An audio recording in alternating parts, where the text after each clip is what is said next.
tous.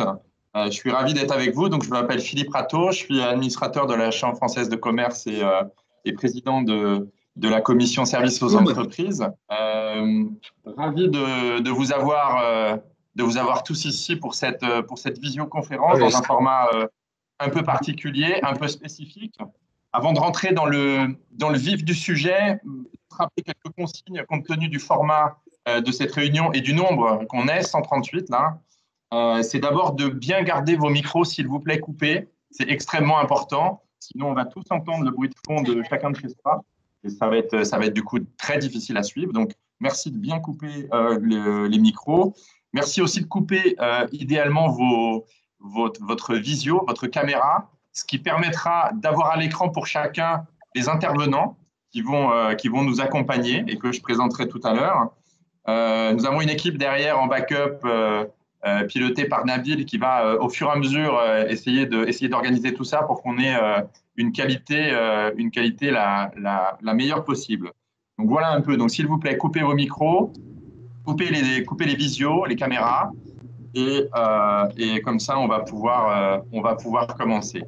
Donc, avant de rentrer dans le vif du sujet de cette visioconférence, je vais laisser la parole à Jean-Pascal Darrier, qui est donc le président de la Chambre française de commerce et d'industrie au Maroc, pour partager avec nous quelques mots. Jean-Pascal. Écoutez, je suis très heureux d'être avec vous, à la fois près et loin, comme les moyens modernes nous le permettent.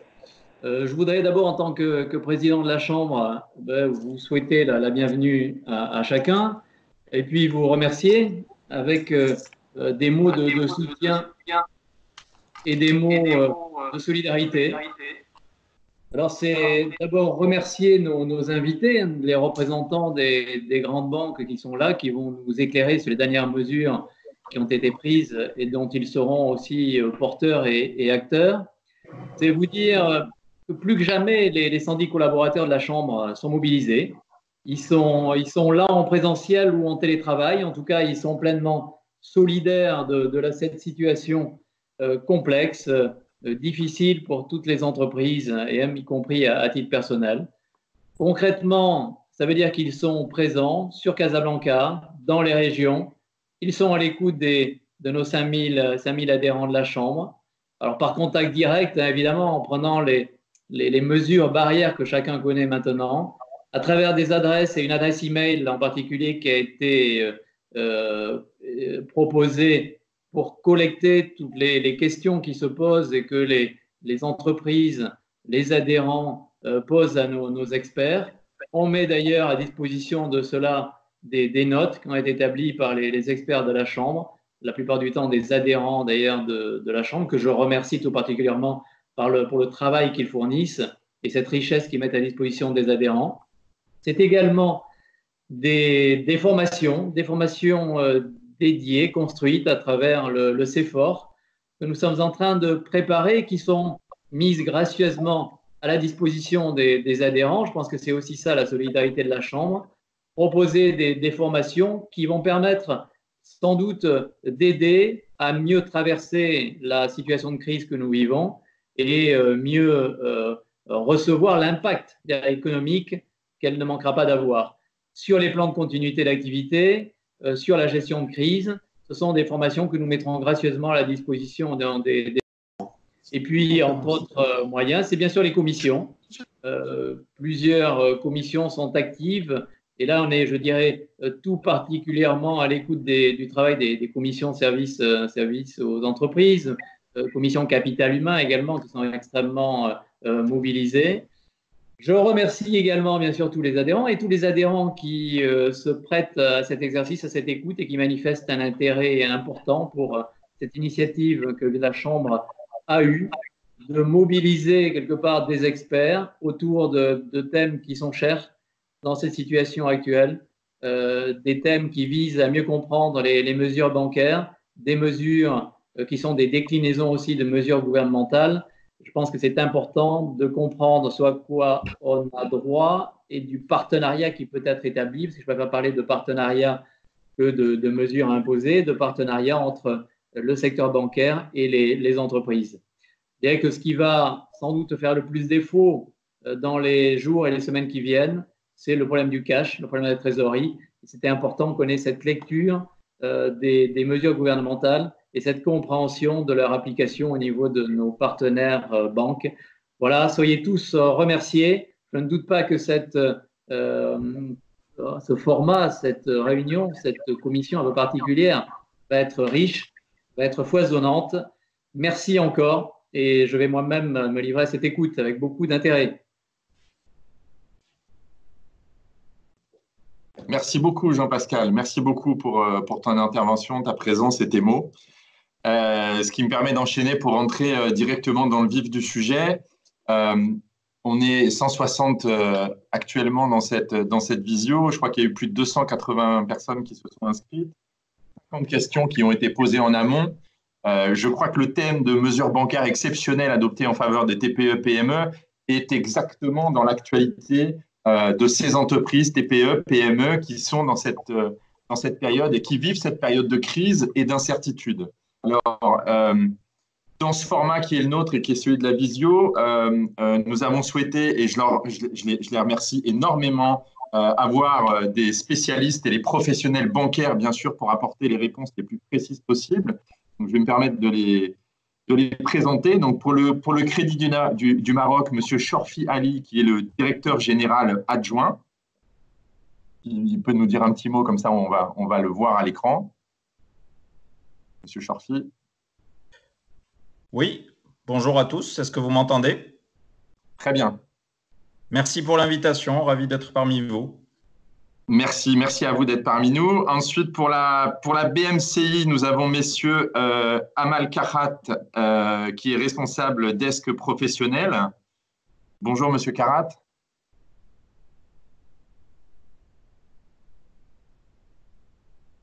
Je pense qu'il va apparaître à l'écran. Il faut juste activer le micro.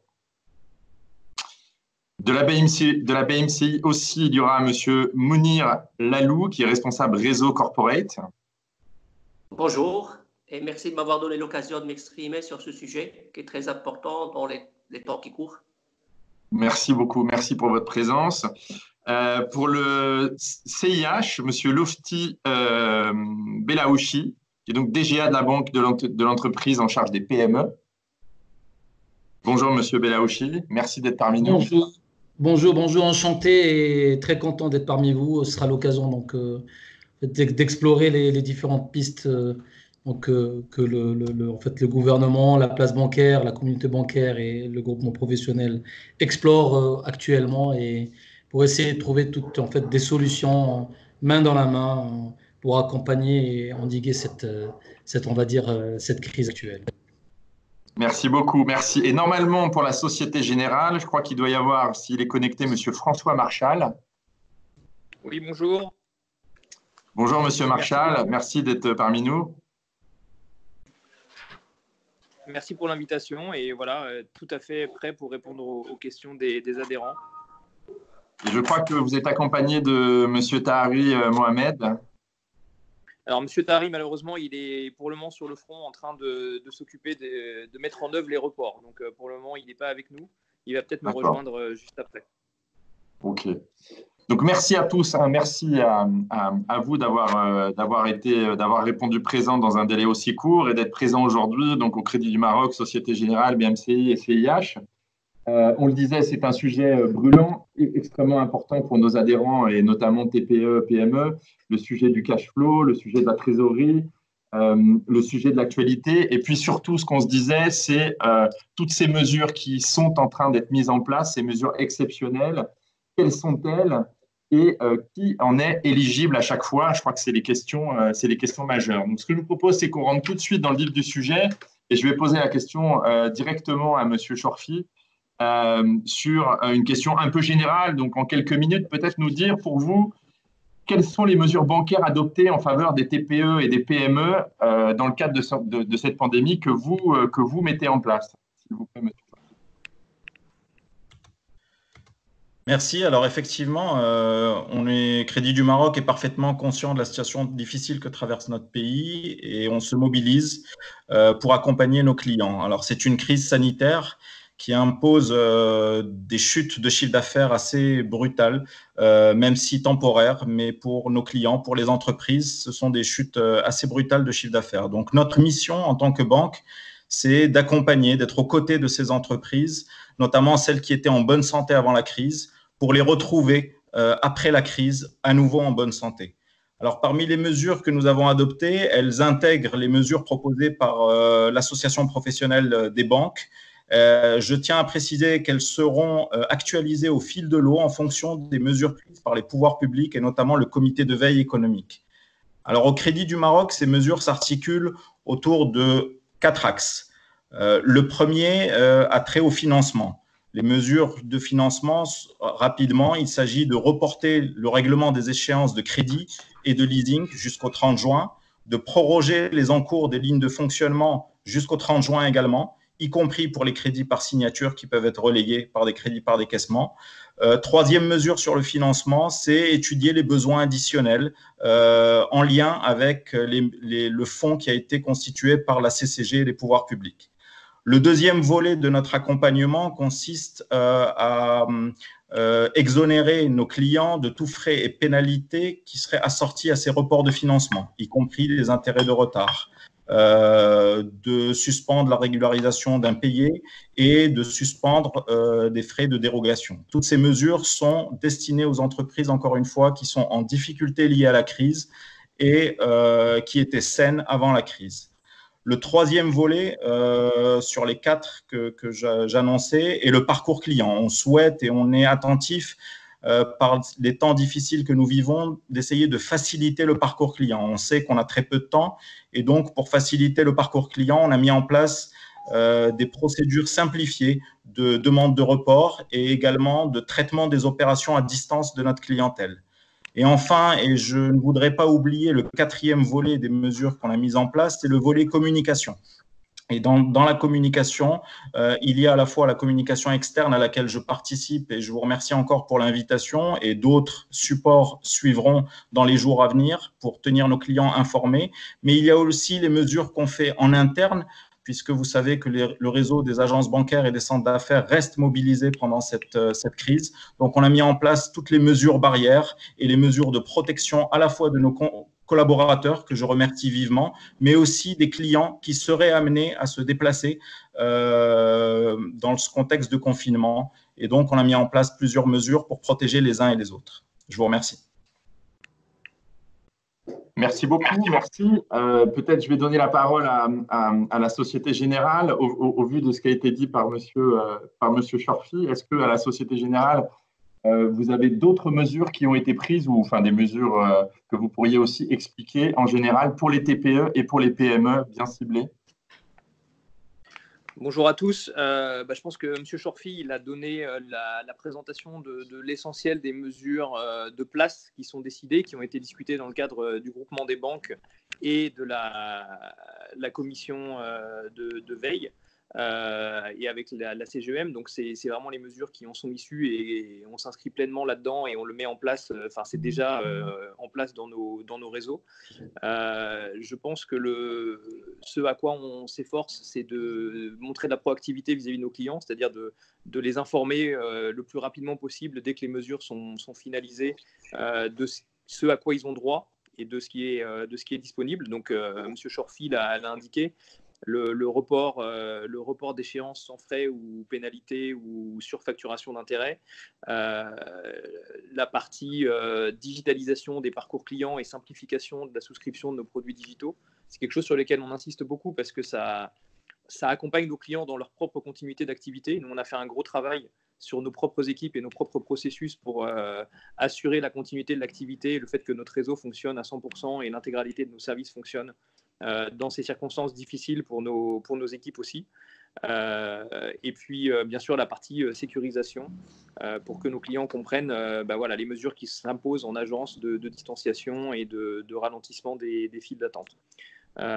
Sur la partie, j'ai envie de dire, offre d'accompagnement, ce qui est certain, c'est qu'on conserve, et ça c'est très important, l'ensemble des lignes qui étaient valides avant le déclenchement de la crise. Donc aujourd'hui, on ne procède à aucune dénonciation des concours de nos clients. On regarde et on met en œuvre les dispositions additionnelles des pouvoirs publics, mais en tout cas, on considère que voilà, ce qui était acquis avant la crise le reste dans la période actuelle. Merci beaucoup. Monsieur Karat, de la BMCI, est-ce qu'il y a d'autres choses par rapport aux mesures générales qui ont été prises par votre banque qui peuvent être ajoutées? Globalement, non. C'est tous des mesures de place que nous avons tous adoptées. Et effectivement, je rejoins ce qu'ont dit mes confrères justement sur les différentes mesures d'accompagnement, soit sur les mesures digitalisées ou report d'échéance, ou bien sûr l'accompagnement de nos clients et le parcours client. Tout cela se fait effectivement et l'intérêt aussi, c'est surtout d'accompagner nos collaborateurs pour qu'ils puissent justement accompagner eux aussi dans les meilleures mesures les clients. Je n'ai pas d'autres éléments à rajouter à part ce qui a été dit. Très bien, merci. Ce que je vous propose, c'est qu'on rentre un petit peu plus dans le détail maintenant. Et j'ai peut-être une question pour M. Belaouchi, un peu précise, qui a été posée par un des inscrits. Donc, je vais la lire. Et la question est la suivante. C'est si une société souhaite rééchelonner son crédit de restructuration, est-ce que les intérêts de cette période seront capitalisés? Même question pour un crédit leasing. Quels sont les critères retenus pour bénéficier de ce rééchelonnement? Alors, pour répondre à la première question, donc il y a pas, en fait, on offre plusieurs options. Il y a plusieurs options pour des crédits aussi bien de restructuration, d'investissement qui s'offrent. Donc, des options qui sortent en fonction de la demande du client, c'est on va dire, si bien sûr la demande est justifiée, parce qu'il faut aussi que les entreprises soient inscrites dans un secteur aujourd'hui qui souffre donc de cette crise. On va dire que la totalité des secteurs pratiquement confrontés à cette pandémie. Cela étant, on a des process qui sont mis en place aujourd'hui, en dehors du fait que je rejoins l'ensemble des collègues sur les points qui ont été édictés. Donc, toutes les lignes pour les fonctionnements pour plutôt les investissements. On a les points, le process qui est le report, il est matérialisé par une franchise maximale d'un an, avec cette franchise qui produit uniquement des intérêts intercalaires, donc qui sont au taux du prêt. Donc le client, bien sûr, a le choix, elle a le choix de payer ses intérêts intercalaires, soit en une échéance unique, on va dire, à placer donc au départ du nouvel échéancier, ou sur une durée plus longue qui peut osciller entre 3 et 12 mois au taux du prêt. Donc voilà, on a une troisième option qui peut s'offrir, qui est négociable bien sûr, et qui consiste à ce que les intérêts intercalaires soient capitalisés et intégrés on va dire au capital restant dû, ce qui induira donc une remise en cause de l'ensemble de l'amortissement du prêt. Voilà donc pour ce qui est des crédits d'investissement. Dans cette même question, merci beaucoup. Dans cette même question, il y avait un volet qui disait il est demandé aux banques d'octroyer des crédits de trésorerie aux entreprises touchées par cette crise. Et ces crédits sont garantis par la CCG. Est-ce que c'est vrai? Oui, effectivement. Donc, au moment où nous discutions il y a quelques temps, il y a quelques heures, on vient aujourd'hui de voir donc la mise en place on va dire, d'une compte garantie qui est offerte donc par la CCG en collaboration donc avec l'ensemble de la communauté bancaire et qui a pour objectif aujourd'hui de garantir un crédit de trésorerie exceptionnel en faveur bien évidemment des entreprises qui sont impactées, on va dire, par cette crise. Donc c'est ce qu'on appelle le produit d'Aman Oxygène, donc qui est donc octroyé par le biais de la CCG et qui est destiné donc on va dire à titre principal au tissu donc de l'ensemble des TPM impactés, et dans le chiffre d'affaires aussi donc qui ne dépasse pas les 200 millions de dirhams. Donc il n'est pas exclu aujourd'hui que ça puisse se généraliser sur des entreprises qui dépassent les 200 millions de dirhams et qui arrivent à 500 millions de dirhams, bien évidemment à étudier au cas par cas. Donc, ce sont des entreprises de taille intermédiaire qui réaliseraient un chiffre d'affaires entre 200 et 500 millions de dirhams. Donc, il faut dire aujourd'hui que ce découvert qui est exceptionnel est destiné donc à faire face exceptionnellement, on va dire, aux charges courantes, charges des entreprises aujourd'hui qui ne peuvent pas être payées par, on va dire, l'activité courante de l'entreprise. mais qui ne peuvent pas être reportés ou suspendus par l'entreprise. Donc, il ne peut pas être également utilisé pour résorber tel ou tel, on va dire, dépassement ou tel besoin en dehors des charges. Donc, on va dire, sur l'architecture on va dire de ce découvert ou de cette garantie. Donc, il représentera 20% maximum donc, des lignes de fonctionnement si l'entreprise aujourd'hui jouit de lignes de fonctionnement auprès des banques ou de lignes qui sont en cours de mise en place pour les entreprises qui sont nouvellement clients de la banque, dans la limite donc d'un montant de 20 millions de dirhams.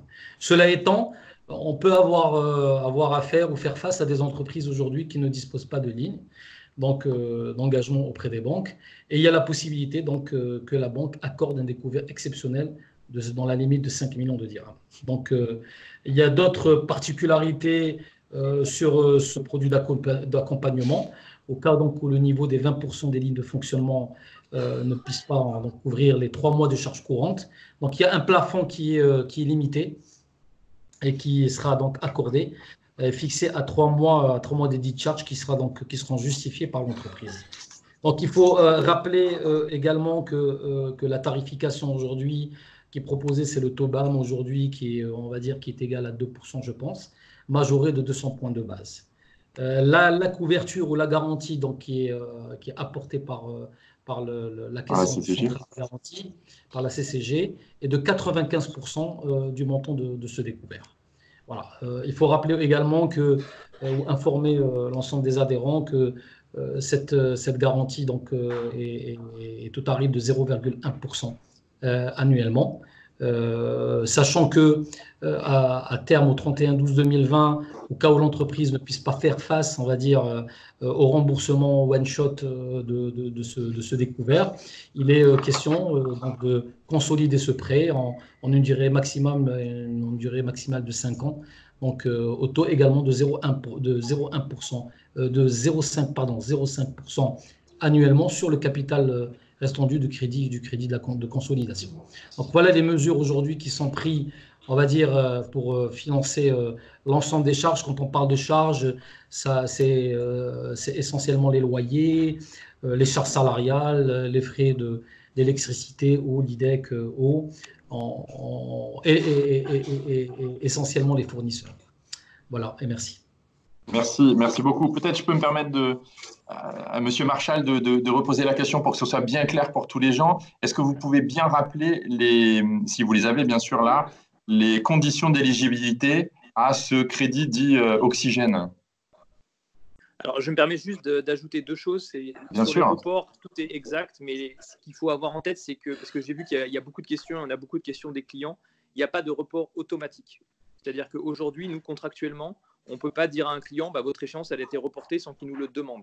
Donc, c'est pour ça qu'on a mis en place un processus de demande avec un formulaire et un canal, on va dire, avec des dossiers scannés et des choses comme ça, puisque les clients, on essaye d'éviter qu'ils se déplacent. Mais ce qui est important, c'est de dire il faut que vous fassiez la demande de ce report. On ne peut pas, nous, imposer un report à nos clients si on n'a pas une demande de leur part. C'est comme pour toute opération. Nous, on ne fonctionne qu'à la demande du client. On ne peut pas fonctionner de notre propre chef. Donc ça, c'est important pour tous les adhérents de bien avoir en tête. Consultez votre banque, faites la demande à votre banque. Normalement, la plupart d'entre nous, on a mis en place des formulaires standardisés pour simplifier la démarche. Mais il faut que vous fassiez la demande pour bénéficier du report. Et je pense donc, si je peux me permettre, M. Marchal, donc pas de report automatique. Et donc, il faut vous consulter par les moyens digitaux, enfin, site internet ou en tout cas les bases que vous avez pu mettre en place. D'accord. Exactement. Ça, c'est le premier point. Et sur la partie CCG, je pense que tout a été dit là. Ce qu'il faut avoir en tête, c'est que c'est une ligne supplémentaire qui vient une fois que toutes les lignes de fonctionnement existantes ont été tirées. Donc, ça vient en plus des lignes dont disposent nos clients aujourd'hui. C'est-à-dire qu'on ne peut pas la mettre en place tant que nos lignes n'ont pas été complètement utilisées. Et ensuite, c'est pas tout, même si c'est sous une forme, on va dire, on appelle ça découvert, ce n'est pas un découvert général. C'est-à-dire que ça doit répondre pour couvrir le paiement de charges courantes spécifiques. Aujourd'hui, la CCG dit charge courante, mais clairement, ce qui est en tête derrière, c'est le paiement des salaires, qui est un sujet très prégnant là maintenant tout de suite pour le mois de mars et qui sera aussi prégnant pour le mois d'avril. C'est le paiement des loyers et c'est le paiement de toutes les charges courantes pour que la société puisse continuer à fonctionner en termes d'intrants et donc de fournisseurs pour sa production le cas échéant, en termes d'électricité, de téléphone, de communication et ce genre de choses. Ok, c'est très clair. On a une question là qui est très précise sur le sujet, je me permets. En même temps, qu'en est-il du report de crédit? Est-ce que vous pouvez un petit peu détailler, je ne sais pas si M. Charfi, par exemple, vous pouvez un peu détailler pour les PME le report de crédit et les dispositifs que vous mettez en place par rapport à ça? Qui est éligible et comment faire? Alors, concernant le report de crédit, donc il faut distinguer deux types de crédits. Vous avez les crédits à moyen et long terme qui financent en général les investissements. Vous avez également les crédits sous forme de leasing, le crédit bail. Et puis, vous avez les crédits à court terme qui servent au fonctionnement, à l'exploitation de l'entreprise. Donc, l'ensemble de ces crédits sont concernés par les reports. Dans le cas des crédits à moyen long terme ou du leasing, donc je pense que ça a déjà été décrit lors de la réponse à la question sur la capitalisation par notre collègue du CIH. Donc, il s'agit pour nous, Crédit du Maroc, de reporter de 3 mois la durée totale du prêt.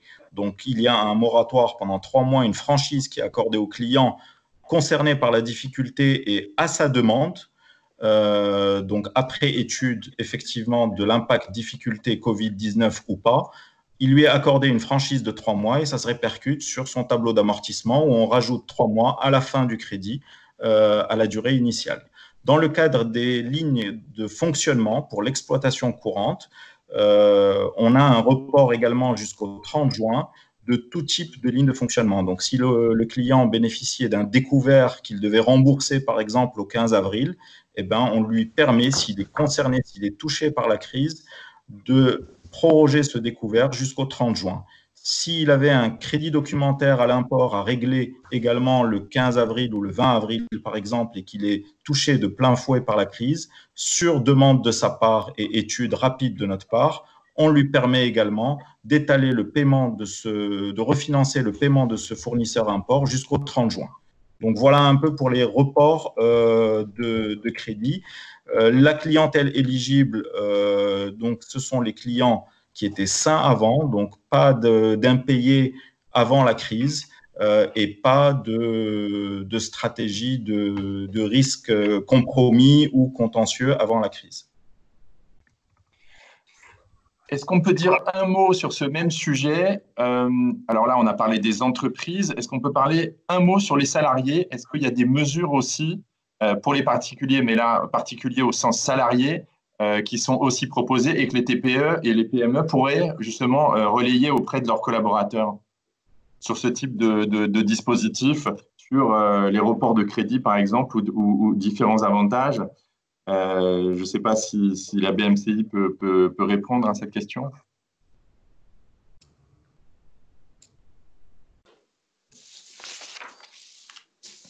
Amel? Vous m'entendez? Oui. Allô? Oui. Oui, donc l'idée, c'est de savoir, est-ce qu'on parle des mesures pour les TPE, PME, évidemment, c'est ça qui est très important, mais on a eu des questions aussi pour savoir, pour les salariés, finalement, est-ce qu'il y a aussi des dispositifs que l'entreprise peut annoncer, ou en tout cas être le relais pour annoncer des choses concernant les crédits de leurs collaborateurs? Alors, globalement, pour les particuliers, effectivement, le même processus a été adopté. Clairement, nous accordons, sous réserve, bien entendu, que ces clients-là ou que leur entreprise sont impactés directement par la crise Covid-19, on va dire. Et derrière, si, bien entendu, ils ont un impact soit sur leur salaire, une baisse de leur salaire, ou bien ils sont en chômage technique, et bien sûr, sur une demande écrite de leur part, on réétudie la possibilité de faire un report sur 3 mois et renouvelable éventuellement une seule fois en fonction de l'évolution de la crise. Donc, c'est idem que sur les crédits d'investissement ou entreprise. Très bien, merci beaucoup. Merci pour cette précision. Je vous propose qu'on continue d'aborder des questions très, très pratiques qui ont été abordées. Alors, probablement qu'il y aura parfois un peu de redite, mais je pense que c'est important de pouvoir y répondre. Je vais prendre la question suivante. On a posé la question évolution des dossiers de demande de prêt Intilaca. Demande de prêt immobilier, faut-il reconstituer l'ensemble du dossier de demande, bulletin de paye, relevé bancaire, ainsi de suite? Je ne sais pas, monsieur Belaouchi, si vous pouvez répondre. Donc, sur les dossiers de demande de prêt Intilaca, demande de prêt immobilier, faudra-t-il reconstituer l'ensemble des dossiers? Mais Intelarc, pardon, excusez-moi, c'est le produit Intelarc, vous dites? Il y a écrit Intilaca. Alors, ouais, c'est ça. Alors, si c'est le produit Intelarc, c'est le produit qui est lié aux entreprises, et donc c'est un autre sujet, c'est par rapport à tout le programme d'investissement qui est mis en place dans le cadre des TME, et qui permet justement d'encourager la création des entreprises. Et ce programme continue et il est toujours fonctionnel pour tous les porteurs de projets. Et il n'y a aucun sujet par rapport à la remise en question de ce programme-là. Ok, donc pas de remise en question, pas de choses particulières, pas besoin de refaire les dossiers, tout suit son cours. Alors, le dossier tel qu'il se présente au niveau des agences, ils sont pris en charge par les conseillers au niveau du réseau. L'étude se fait conjointement avec le porteur de projet ou bien avec les OFEVT ou les organismes étatiques qui aident justement les porteurs de projet. Et dans ce cadre-là, le montage de ce dossier se fait. Et il avance avec une décision qui doit être faite rapidement dans les délais de 3 semaines, tel que prérequis, tel que ça a été demandé par les autorités. Et il n'y a pas de sujet particulier aujourd'hui sur ce programme-là. Très bien. Alors, je rejoins l'idée de M. Rato, si vous permettez. Dans votre question, il y avait 2 sujets. Le sujet d'Intilaca, du projet Intilaca auquel M.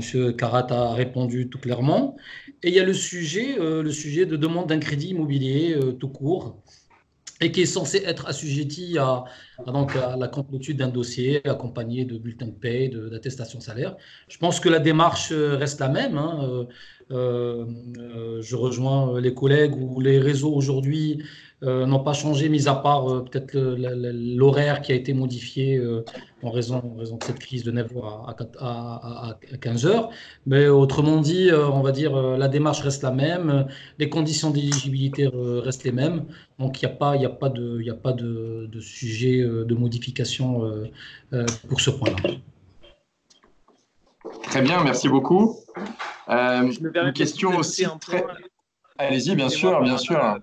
Par souci de transparence, je pense que aussi bien sur la partie crédit immobilier que sur la partie Intilaca, aujourd'hui, on est dans une situation de crise où les perspectives des entreprises sont quand même moins claires que ce qu'on a, une absence de visibilité tous. Et je veux dire, les banques, on n'est pas des magiciens et on n'a pas plus de visibilité que la plupart de nos clients et des adhérents. Et nos clients connaissent encore beaucoup mieux leurs perspectives que nous. Les projets aujourd'hui, en l'absence de visibilité, il y a un certain nombre de business plans ou de concepts qui ne sont pas forcément lançables maintenant dans le contexte actuel. Donc, dans le cadre des dossiers Intilaca, c'est des choses qui seront bien entendu prises en compte. De même que sur un PPI, si la personne est aujourd'hui mise au chômage technique ou est dans une société où elle subit une perte de salaire, forcément le dossier sera considéré en fonction de ces critères-là et pas sur les critères habituels. Donc, comme l'ont dit mes collègues, aujourd'hui les demandes elles sont traitées, c'est-à-dire qu'on regarde l'ensemble des éléments. En revanche, ces demandes elles sont traitées aussi à l'aune de l'impact qu'a la crise sur les activités de nos clients. Merci beaucoup pour cette précision. Une autre question très précise et vous allez voir, c'est ma question porte sur les échéances en leasing des véhicules. Est-ce que eux aussi ils vont faire l'objet d'une possibilité de report sur ce type de financement particulier qui est le leasing? Oui. Pas qui veut répondre, Monsieur Lalou. Oui, bien sûr. C'est-à-dire, quand on parle de leasing, on parle de l'ensemble des dossiers de leasing des sociétés concernées, impactées par la crise. Et encore une fois, à leur demande. D'accord. De la même manière, c'est pas automatique et il faut se rapprocher de son organisme financier et ainsi de suite pour effectuer. Chargé d'affaires ou de la société de leasing pour demander un report, mais que ça doit être justifié parce que la société elle est impactée par la crise. Ok. On l'a vu dans beaucoup de mesures qui se déclarent au fur et à mesure et encore jusque la toute dernière là, qui vient d'être nommée crédit oxygène. À chaque fois, très régulièrement, on dit que les entreprises bénéficiaires sont les entreprises qui sont impactées par la crise. Est-ce qu'il y a un moyen particulier de démontrer ou de faire la démonstration de cet impact? Je ne sais pas si M. Churfi, vous pouvez répondre. Comment une PME ou une TPE peut dire mais moi je suis impacté, quelles sont les preuves à apporter? Ou finalement aujourd'hui c'est assez implicite et il n'y a pas besoin d'apporter beaucoup de preuves là-dessus. Alors, il y a des cas malheureusement qui sont assez flagrants. Nous avons des clients qui sont en cessation temporaire d'activité. Nous avons des baisses brutales de chiffre d'affaires, comme je le disais en introduction. Donc, c'est un peu, je dirais, le bon sens et la logique qui nous amènent ensemble à constater l'impact direct de la crise Covid-19 sur l'activité de l'entreprise. Et on va la comparer avec la situation précédente. Donc, nous avons les flux de nos clients qui transitent par les comptes qui nous permettent de mesurer la température de l'activité et nous avons les derniers bilans. Donc, l'un et l'autre nous permettent de comparer cette situation avec également une bonne compréhension du secteur d'activité, de la clientèle et plus généralement la bonne connaissance client. Donc, typiquement, et on l'a lu, il y a des secteurs qui sont d'emblée plus touchés que d'autres. Je pense notamment à l'hôtellerie et au tourisme. Mais chez nous, au Crédit du Maroc, nous n'avons banni aucun secteur, nous n'avons exclu aucun secteur. Nous regardons toutes les entreprises de tous les secteurs au cas par cas. Certains, malheureusement, seront plus évidents à constater en difficulté directe liée à la crise. Et puis d'autres peuvent profiter, entre guillemets, momentanément de cette crise parce qu'ils sont dans des secteurs qui contribuent fortement à la poursuite de l'activité et voire même qui ont une activité soutenue. Pour compléter, est-ce qu'une PME qui, pour le moment, arrive à résister plutôt bien, mais qui sait que d'ici 3-4 semaines, les choses vont aller mal, est-ce que par anticipation, cette PME peut venir et être éligible aux différents dispositifs et mesures qu'on a pu voir? Alors, ce qu'il faut comprendre, et François Marchal le disait un peu plus tôt, c'est qu'on est en période de crise, voire certains même utilisent le mot en période de guerre. Donc, ce qui fait que nos effectifs, tout comme les effectifs de nos clients, sont tous un peu sur le pied de guerre sur les priorités. Donc, on traite effectivement les cas les plus urgents. Maintenant, nous n'avons pas de contingement. Donc, une entreprise qui ne viendrait pas cette semaine sera quand même traitée et servie lorsqu'elle viendra dans 2 ou 3 semaines. Donc voilà, on gère les urgences et les priorités une à une. Merci beaucoup. Je pense que un point très important, c'est de dire aujourd'hui ces mesures, elles n'ont pas de date limite de validité. Donc si une entreprise aujourd'hui considère qu'elle peut payer son échéance ou ses salaires du mois de mars sans avoir recours au dispositif, elle pourra pour autant, en avril, y recourir sans difficulté. Je pense que le dispositif, encore une fois, il est pour permettre de suspendre les échéances jusqu'au 30 juin et je pense qu'elle s'applique pendant toute la période jusqu'à l'échéance des mesures telles qu'elles sont décidées aujourd'hui, puisque c'est le degré de visibilité qu'on a sur l'impact des mesures de confinement qui sont prises aujourd'hui. Merci beaucoup. Une question aussi très pratique. Est-ce que ce crédit oxygène s'applique obligatoirement, enfin en tout cas toutes les banques doivent l'appliquer ou finalement c'est chaque banque qui décide de le faire ou pas? Je laisse la parole circuler. Je pense qu'il n'y a pas d'obligation de le faire. Après, toutes les banques ont intérêt à le faire dans l'intérêt de leurs clients. Je laisse mes collègues se trancher, mais ce n'est pas obligatoire. Mais bon, c'est une offre qui est quand même très importante dans l'intérêt de nos clients aujourd'hui et je ne vois pas ce qui nous empêcherait de la proposer. Ok, donc il n'y a pas d'obligation, mais il serait quand même étrange qu'une banque ne le propose pas. C'est une offre, si tu le permets, c'est une offre donc, qui est là et qui doit donc accompagner les entreprises en difficulté. Il faut savoir aujourd'hui que les banques ont des délégations auquel cas la banque se réserve le droit d'accorder un montant maximum de 2 millions de dirhams suivant sa délégation, et au-delà jusqu'à 5 millions de dirhams avec bien sûr, on va dire, l'éclairage de la CCG. Il faut savoir qu'aujourd'hui, pour parfaire et pouvoir bénéficier de cet appui, il faut que l'entreprise puisse aujourd'hui répondre à l'ensemble des conditions. Voilà, donc il faut que ce soit une entreprise, effectivement, qui ne soit pas… Parce qu'en fait, il faut faire on va dire, la différence parce qu'en fait, on sait qu'on est en pleine période de trou d'air et il y a des entreprises où ils sont dans un secteur en surchauffe, d'autres qui sont dans un secteur sensible. Il faut vraiment que les entreprises qui sont effectivement en secteur sensible puissent bénéficier de cette opportunité. Voilà. Pour rajouter, Philippe, en réponse à votre question, parce qu'elle est importante, il faut qu'on rassure nos clients. Je peux m'avancer pour dire que toutes les banques de la place proposeront ce service. Nous sommes, et nous l'avons montré, solidaires et responsables. Nous sommes dans une situation inédite et les banques sont vraiment en avant et nous avons un rôle à jouer. Donc, lorsque le client en aura besoin, bien sûr que toutes les banques proposeront ce service d'Aman Express. Maroc Oxygène. Daman Oxygène. Daman Oxygène, pardon. Daman Oxygène, ok. Merci beaucoup. Une question là qui nous est posée et qui est aussi très, très concrète. Une PME qui dit qu'on a plusieurs cautions de plus de 10 ans auprès des banques. On a demandé leur restitution depuis plusieurs mois.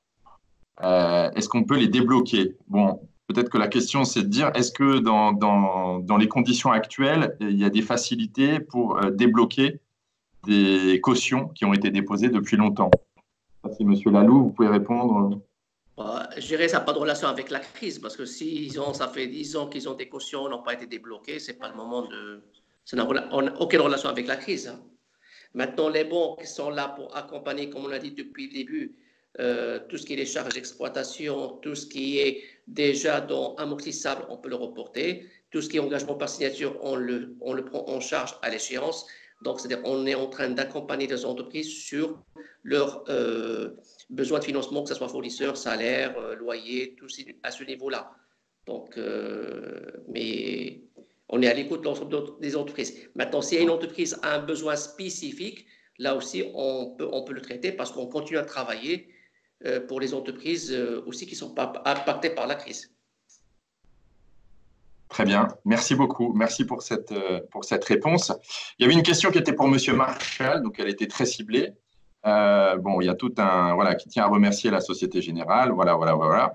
Et donc, et suite aux démarches, la demande par mail qui doit être remplie, imprimée, signée et scannée. Donc, en fait, la question, c'est du fait quelle est la première banque qui anticipe pour les démarches du report de crédit des entreprises de particuliers.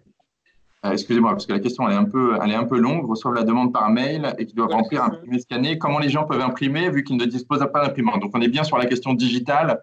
Enfin, qu'est-ce que vous pouvez peut-être le redire, hein, qu'est-ce que vous mettez en place pour faciliter un peu tout ça et les différentes demandes et les différentes relations qu'il peut y avoir et opérations pour éviter évidemment les déplacements et respecter les mesures de confinement? Aujourd'hui, les demandes, elles sont effectivement, on a mis en place un modèle à remplir et à nous retourner, à remplir, signer et à nous retourner par mail. Ça présume normalement qu'une partie de nos clients, notamment ceux qui sont toujours en activité, ont accès à leurs locaux et donc peuvent normalement utiliser leur imprimante.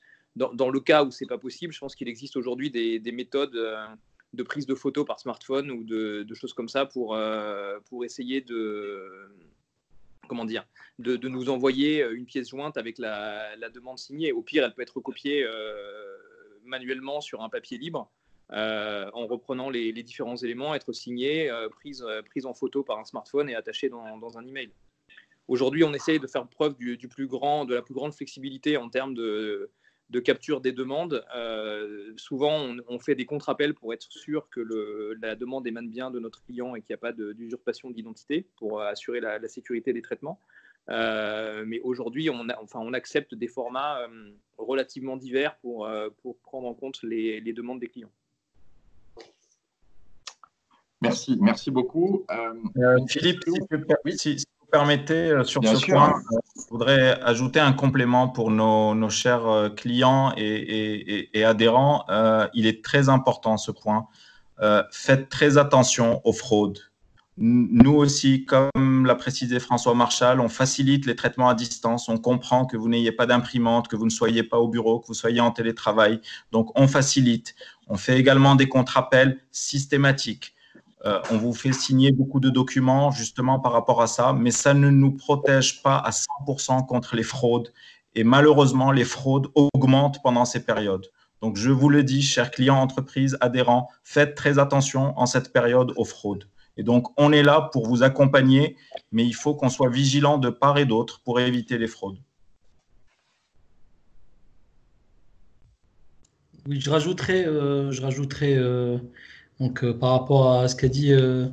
Chorfi et M. Marchal, effectivement, CIH est une banque 100% digitale, mais j'attire l'attention de nos chers clients, effectivement, de redoubler de prudence et compte tenu de la recrudescence aujourd'hui des fraudes que l'on remarque. Également, CIH Bank opère des contre-appels, mais j'attire l'attention de nos clients pour redoubler de prudence, effectivement. Très bien. C'est-à-dire au niveau BMCI, on a opté sur une solution d'offrir l'accès dématérialisé à l'ensemble de nos clients jusqu'au 31 août, ce qui permet d'avoir traité toutes leurs opérations, que ce soit virement, que ce soit les demandes de crédit via BMCI Net ou via une solution digitalisée. OK, très bien. Merci beaucoup. Oui, je crois que c'était important et merci de l'avoir rappelé en cette période sur la sécurité et les éventuels, bien sûr, risques de crise. Deux questions un peu rapides. D'abord, j'avais une question sur les auto-entrepreneurs. Est-ce que les auto-entrepreneurs qui ont dû cesser leur activité brutalement peuvent bénéficier d'aide ? Alors, moi, j'aurais tendance à dire qu'ils sont, bien entendu, dans le cadre du bénéficiaire, ils peuvent bénéficier des reports d'échéance, à l'instar des autres entreprises, de la même manière, avec les 3 mois de report d'échéance éventuellement sur leur crédit. Donc, il n'y a pas de sujet, il n'y a pas de différenciation par rapport à la nature de l'entreprise, auto-entrepreneur, TPME ou PME. Tout à fait. OK, ben c'est très clair, merci beaucoup. Comment réagir qu'est-ce que vous conseillez aux PME, TPE pour réagir face à des impayés envers des fournisseurs étrangers pendant cette crise ?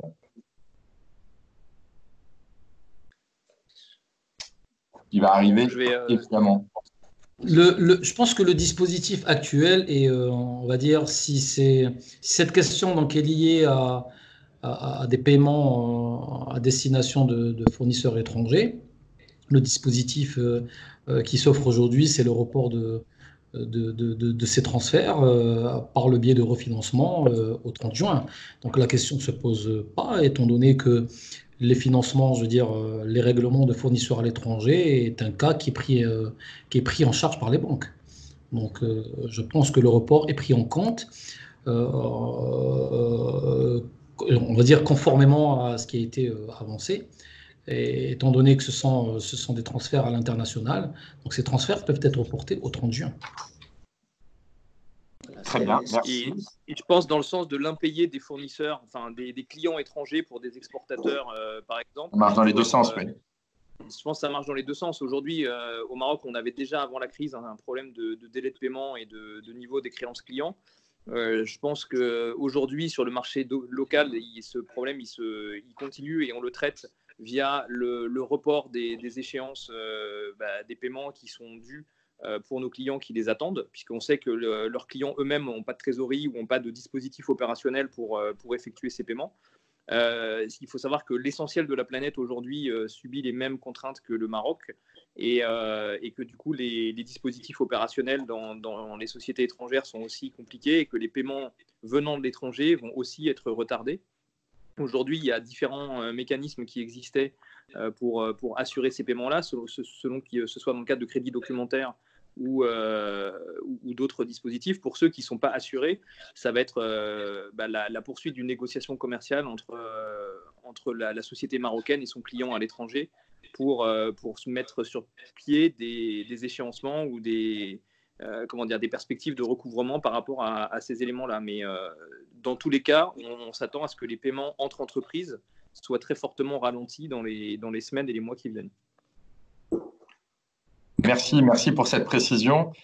J'ajoute une précision d'ordre général. Toutes les questions qui sont posées, que ce soit celles qui ont été posées en amont ou que ce soit celles qui sont posées au fur et à mesure pendant notre échange, feront l'objet, encore une fois, d'une réponse précise et seront partagées avec l'ensemble des participants, évidemment, à cette réunion. Donc, s'il y a des éléments qui vous auront échappé, je parle aux participants sur certaines réponses qui ont été données.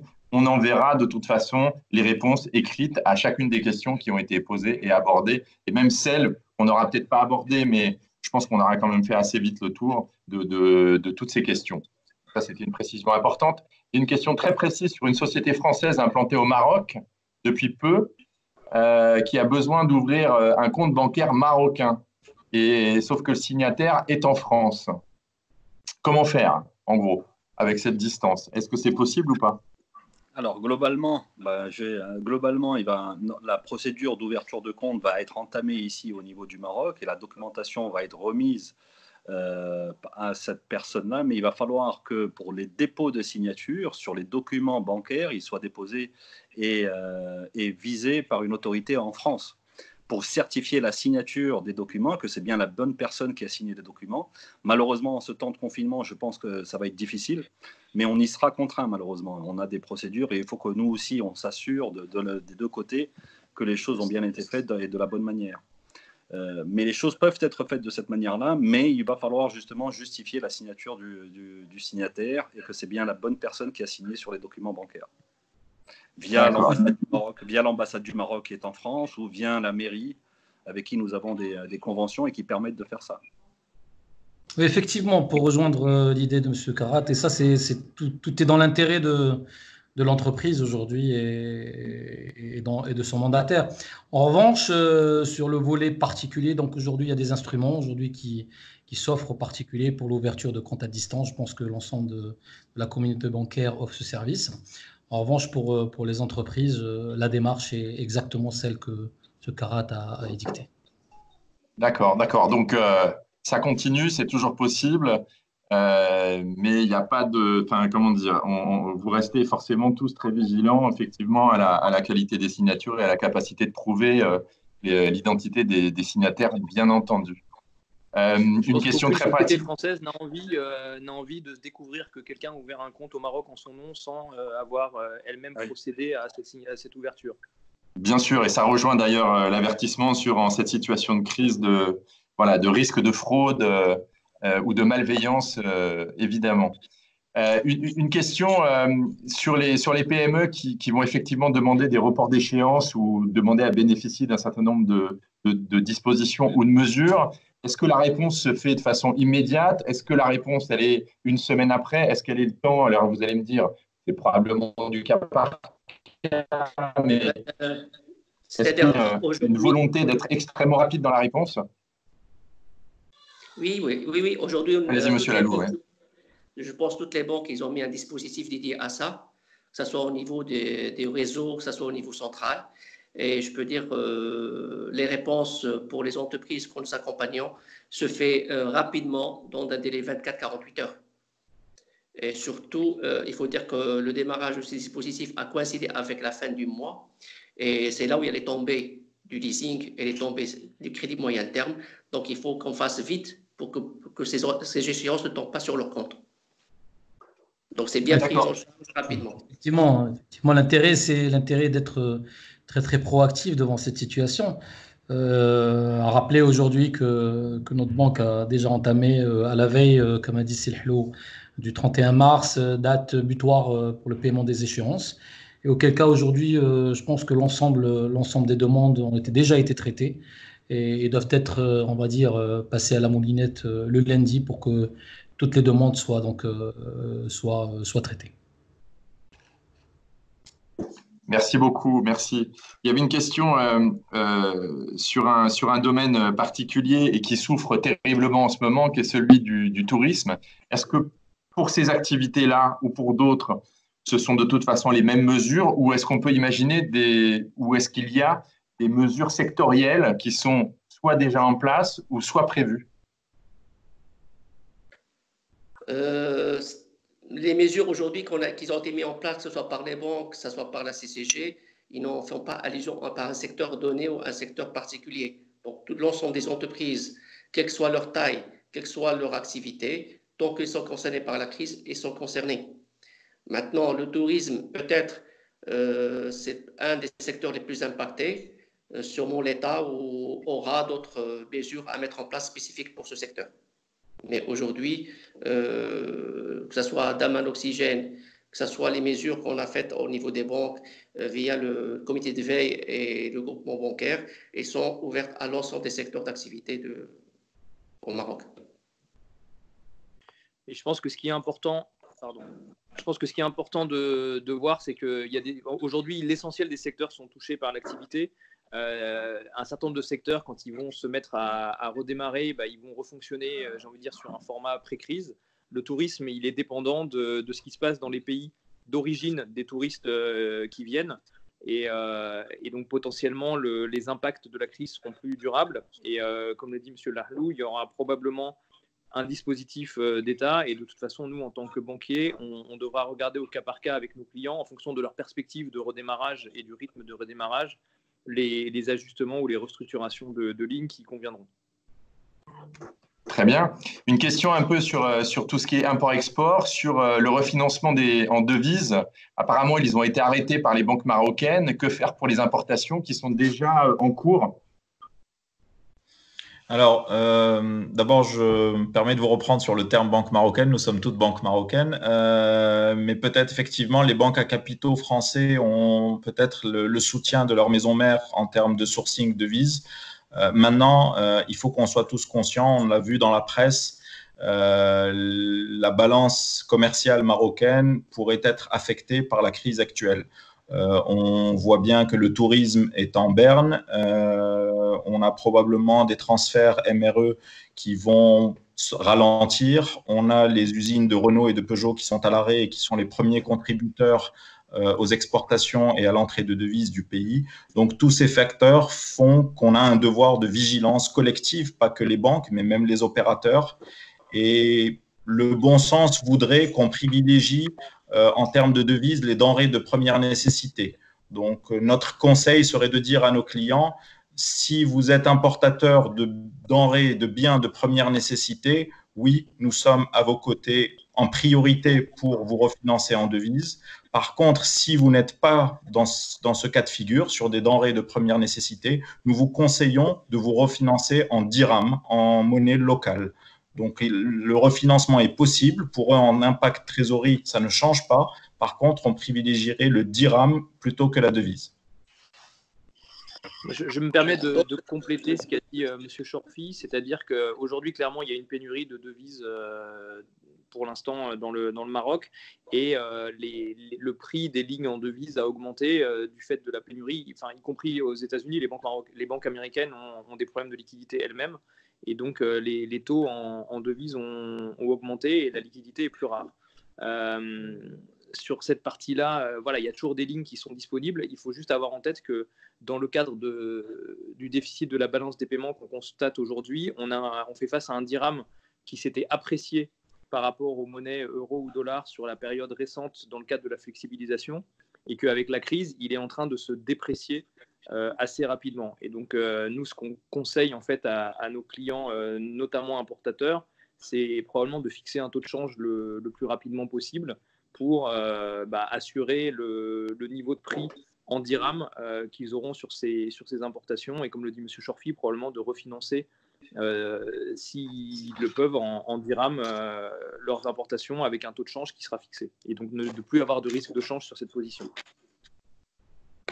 Voilà. En complément aussi, il faut rappeler que ce n'est pas une crise au niveau Maroc, c'est une crise mondiale.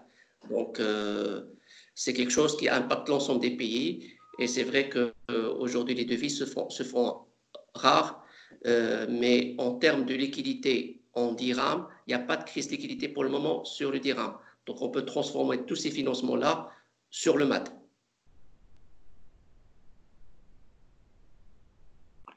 Très bien. Je refais un message à l'attention de nos participants. N'hésitez pas à poser vos questions sur… il y a un petit onglet qui s'appelle s'appelle Conversation.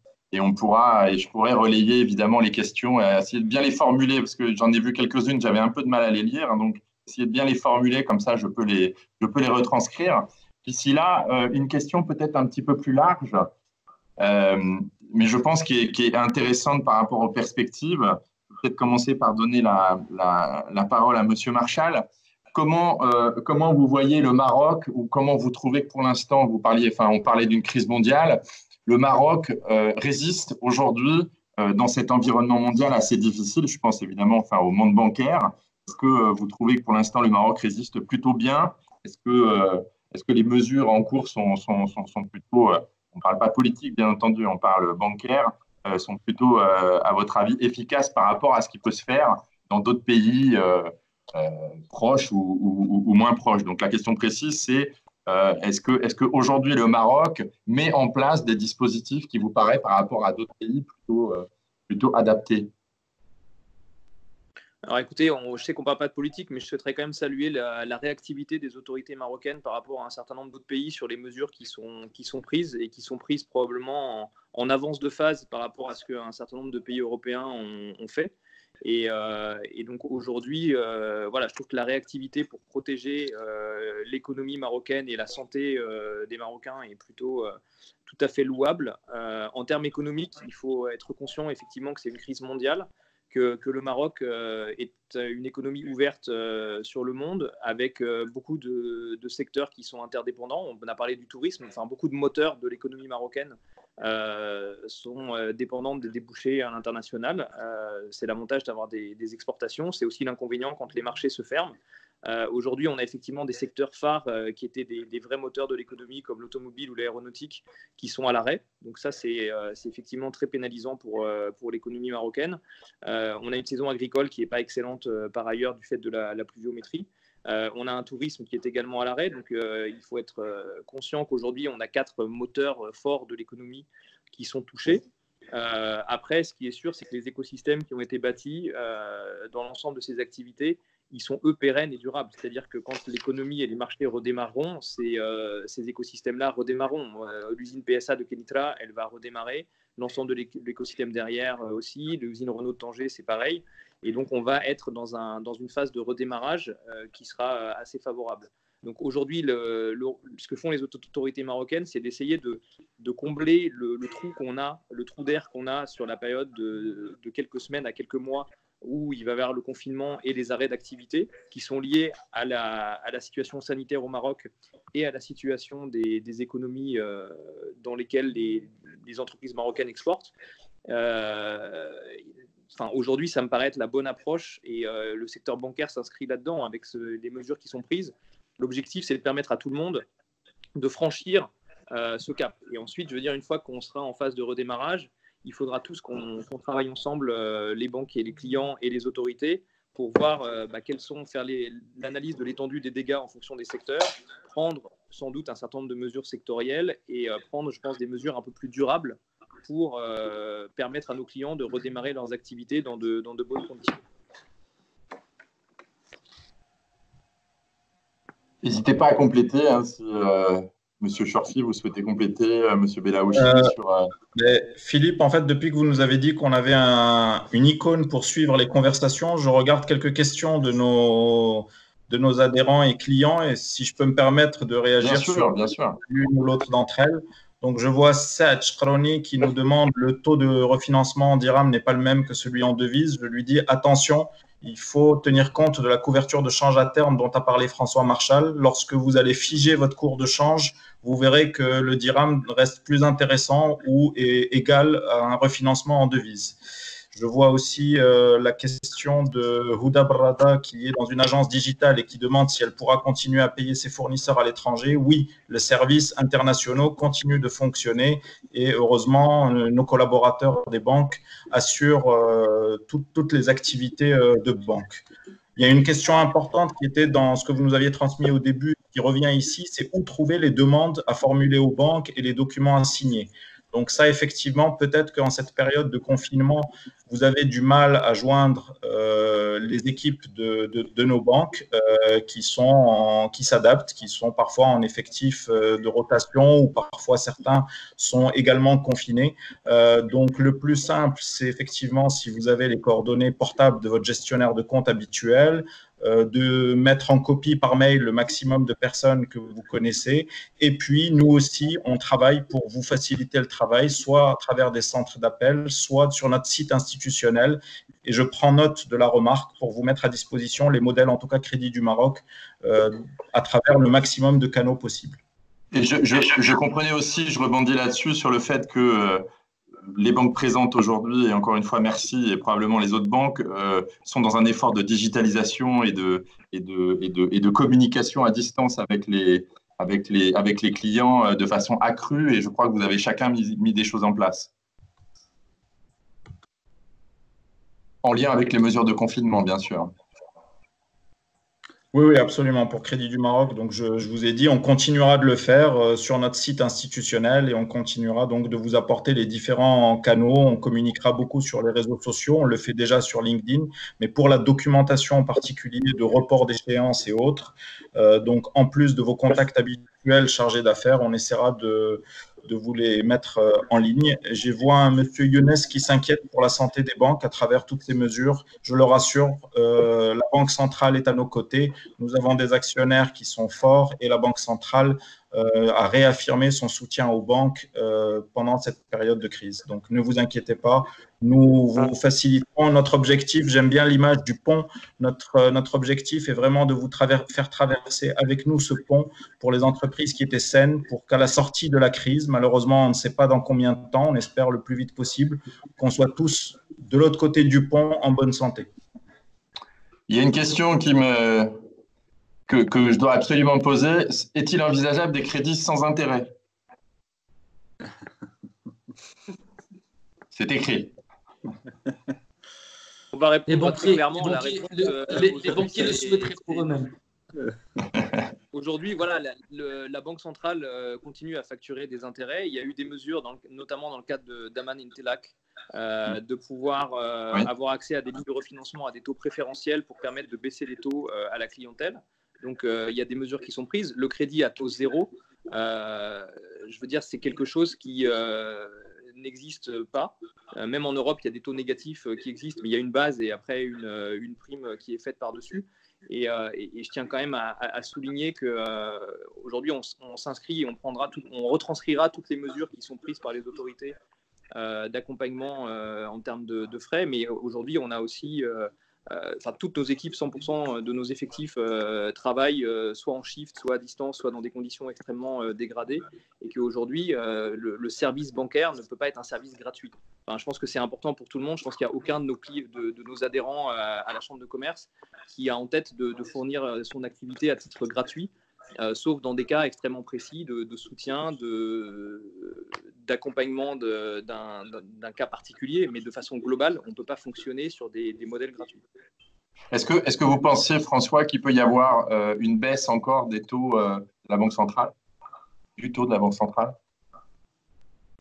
Enfin, je pense que c'est possible. Après, ce qui est compliqué aujourd'hui, c'est la capacité de le transcrire dans la réalité. Aujourd'hui, on est sur un marché monétaire, elle est en train d'annoncer et de prendre un certain nombre de mesures pour nous accompagner et nous permettre de faire en sorte que les taux n'augmentent pas. Mais partout dans le monde, même si les banques centrales baissent leurs taux, le fait que, et je tiens à le dire, le fait que beaucoup de gens retirent leurs dépôts, que beaucoup de lignes de clients aient besoin de tirer leurs lignes, fait que les banques aujourd'hui ont besoin d'un recours extérieur au marché. C'est-à-dire que nos dépôts des épargnants ne suffisent pas à couvrir nos crédits.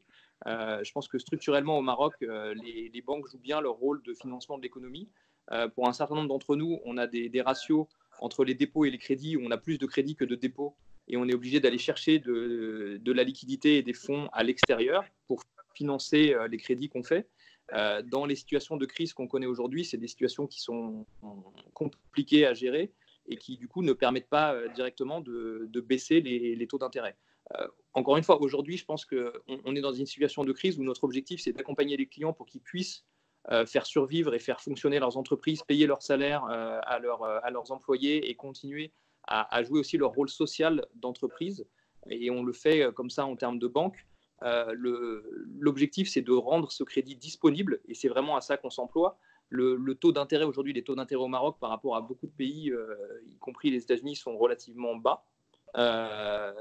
Ils sont beaucoup moins chers que dans beaucoup de pays émergents et dans la plupart des pays émergents. Et donc aujourd'hui, je pense que, et c'est ce que dit souvent la Banque centrale, et je pense que le gouverneur a une position très claire là-dessus. Aujourd'hui, le sujet, c'est pas le sujet du taux d'intérêt, parce que même s'il baisse, il va baisser marginalement. Et qu'aujourd'hui, notre enjeu, c'est d'être capable de fournir les lignes aux clients qui en ont besoin aujourd'hui. Merci beaucoup. C'est très très clair. Je lis en même temps les questions qui sont posées. Vous devez les voir aussi. Nous avons constaté, je vais en lire une, nous avons constaté que les banques choisissent, attendez, ça bouge beaucoup pour moi, choisissent d'accompagner les PME solides sur lesquelles elles disposent de garanties. Oui, celle-là avait été posée, effectivement, mais qu'elles soutiennent moins les TPE qui sont dans une situation plus délicate. Conséquence, ces PME se retrouvent face à une avalanche d'impayés inhabituels et donc retour à la case départ. Je pense que derrière cette question, on l'a un tout petit peu évoqué tout à l'heure, mais on peut peut-être revenir un peu dessus, c'est sur le fait de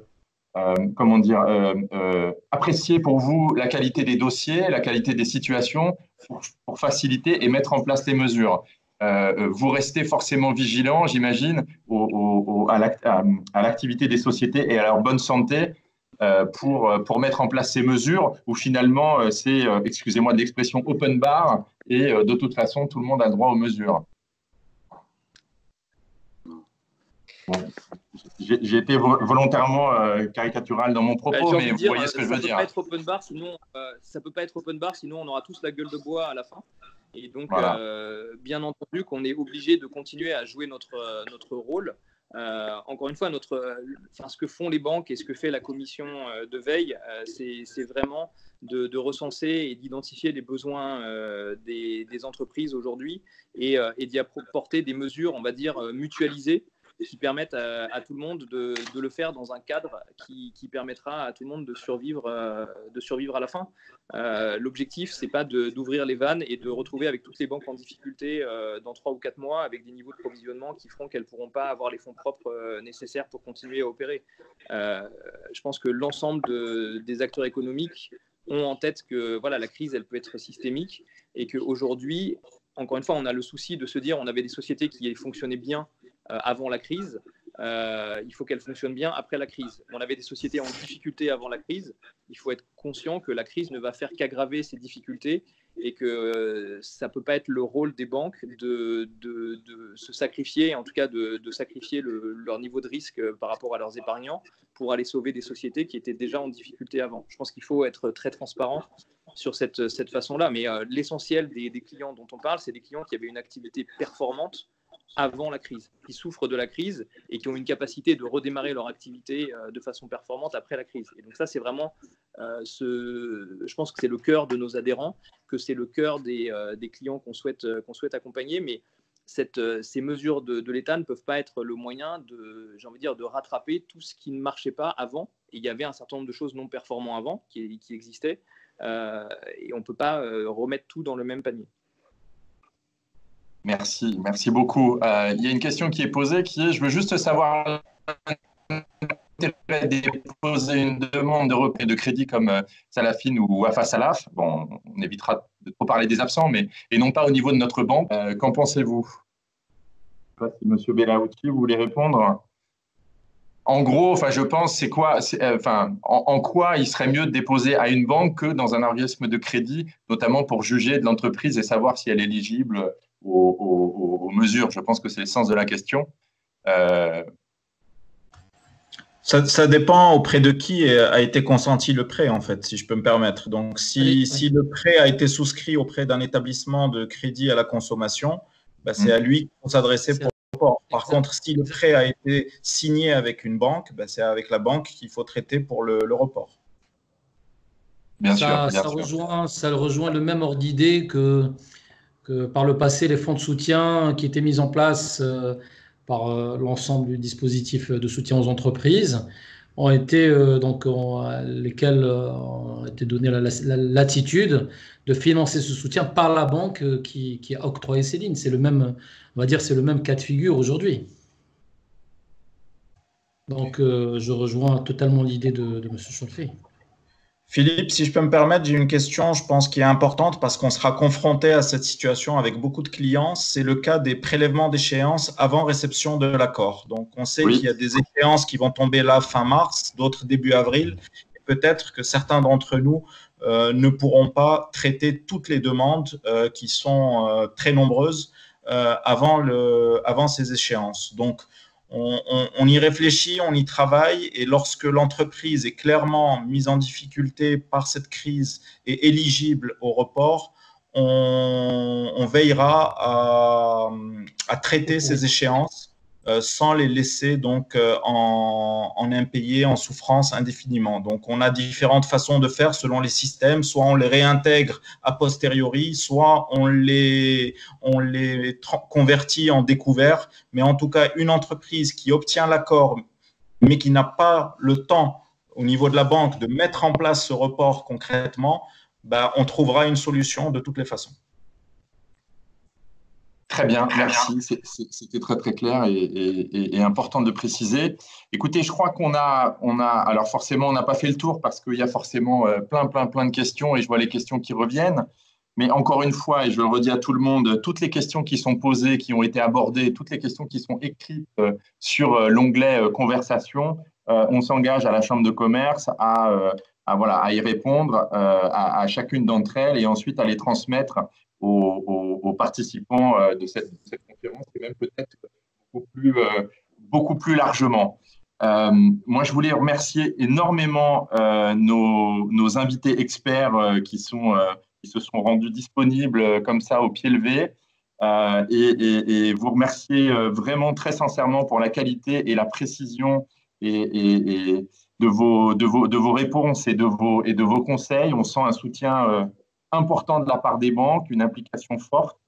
Et je crois que c'est ce que les patrons de TPE et PME avaient besoin d'entendre aussi à travers les réponses très très précises que vous avez pu apporter.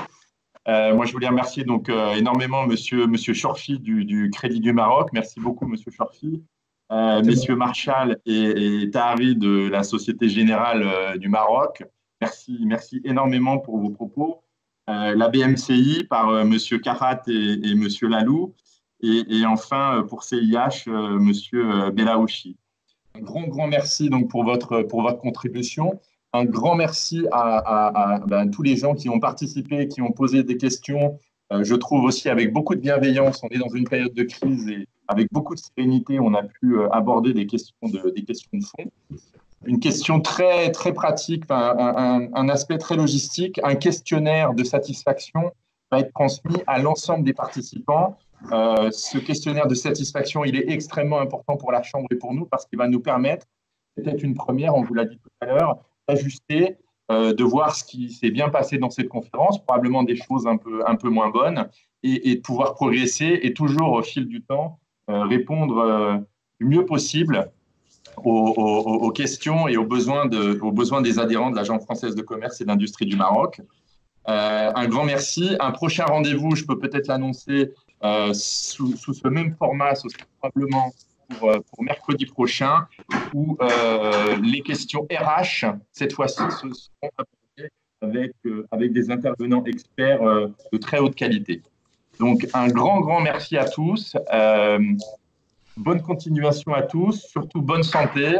Suivez bien les mesures de confinement, évidemment, et sanitaires. Et j'espère qu'on aura l'occasion de se revoir tous très rapidement. Merci beaucoup. Merci à tous. Bonne soirée, bon week-end. Au revoir. Philippe, merci beaucoup.